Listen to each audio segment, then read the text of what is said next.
July 20 ഞായറാഴ്ച. ലൂക്ക 10:38 മുതൽ 42 വരെ വാക്യങ്ങൾ. ഇന്നത്തെ സുവിശേഷ ഭാഗം യേശുവിനെ അവരുടെ വീട്ടിലേക്ക് സ്വാഗതം ചെയ്യുന്ന രണ്ട് സഹോദരിമാരായ മാർത്തയുടെയും മറിയത്തിൻ്റെയും കഥയാണ്. യേശുവിന് ഈ കുടുംബവുമായി ഒരു പ്രത്യേക ബന്ധമുണ്ടായിരുന്നു.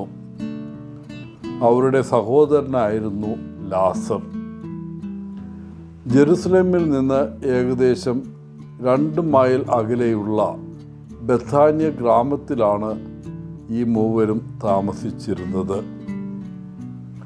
വ്യക്തമായും യേശുവിനെയും ശിഷ്യന്മാരെയും സ്വാഗതം ചെയ്യാൻ ആവശ്യമായ വിഭവങ്ങളുള്ള സമൂഹത്തിലെ നല്ല ഉയർന്ന സ്ഥാനമുള്ള ഒരു കുടുംബമായിരുന്നു അത്. യേശുവിനെയും അവൻ്റെ ശിഷ്യന്മാരെയും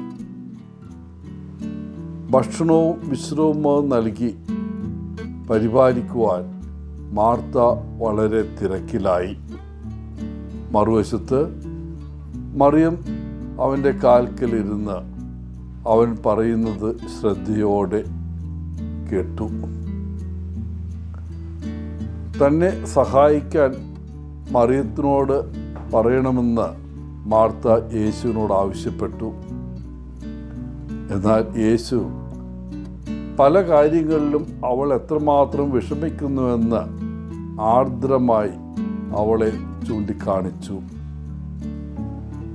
മറിയം മികച്ച ഭാഗം തിരഞ്ഞെടുത്തിരിക്കുന്നു, അതായത് ദൈവവചനം കേൾക്കാനുള്ള അവസരം. ആരും ഈ പദവി അവളിൽ നിന്ന് എടുത്തു കളയുകയില്ല. മാർത്ത തിരക്കിലായിരുന്നു, മറിയവും അങ്ങനെ തന്നെ ആയിരുന്നു.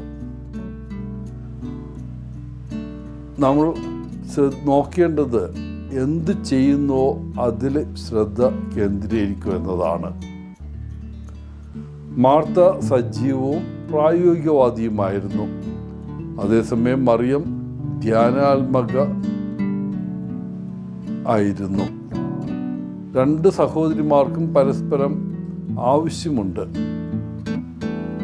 അടുക്കള ജോലികളിൽ ഏർപ്പെടേണ്ടത് ആവശ്യമാണ്. എന്നാൽ അതിലുപരി പ്രാർത്ഥനയ്ക്കും ദൈവവചനം കേൾക്കുന്നതിനുമുള്ള അവസരങ്ങളും ഉപയോഗിക്കേണ്ടതുണ്ട്. നമ്മളിൽ പലരും മാർത്തയുമായി വളരെയധികം ബന്ധപ്പെട്ടിരിക്കുന്നു. ധാരാളം ജോലികൾ ചെയ്യാനിരിക്കെ നമ്മൾ ഉത്കണ്ഠാകുലരാകുകയും മനസ്സമാധാനം നഷ്ടപ്പെടുകയും ചെയ്യുന്നു. നമുക്ക് ശരിക്കും ആവശ്യമുള്ള ഒരു കാര്യം യേശു നമ്മോട് പറയുന്നു: ശ്രദ്ധ കേന്ദ്രീകരിക്കുക. നിങ്ങൾ വീട്ടുജോലി ചെയ്യുകയാണെങ്കിൽ സന്തോഷത്തോടെയും ഉത്സാഹത്തോടെയും അതിൽ ശ്രദ്ധിക്കുക. പിന്നെ മറിയത്തെ പോലെ നിങ്ങളുടെ പ്രാർത്ഥനാ സമയമാണെങ്കിൽ അതിൽ ശ്രദ്ധ കേന്ദ്രീകരിക്കുക. അതിൽ നിന്ന് ആരും നിങ്ങളെ വ്യതിചലിപ്പിക്കരുത്. സന്തോഷകരവും വിജയകരവുമായ ഒരു ജീവിതത്തിൻ്റെ രഹസ്യം ജോലിയും പ്രാർത്ഥനയും തമ്മിലുള്ള സന്തുലിതാവസ്ഥയാണ്. ദൈവവചനം കേൾക്കുന്നതും അതിൻ്റെ ഭാഗമാണ്. ഇന്നത്തെ ഈ സുവിശേഷം നമ്മുടെ സ്വന്തം ജീവിതത്തെ വിലയിരുത്താൻ നമ്മെ വെല്ലുവിളിക്കുന്നു.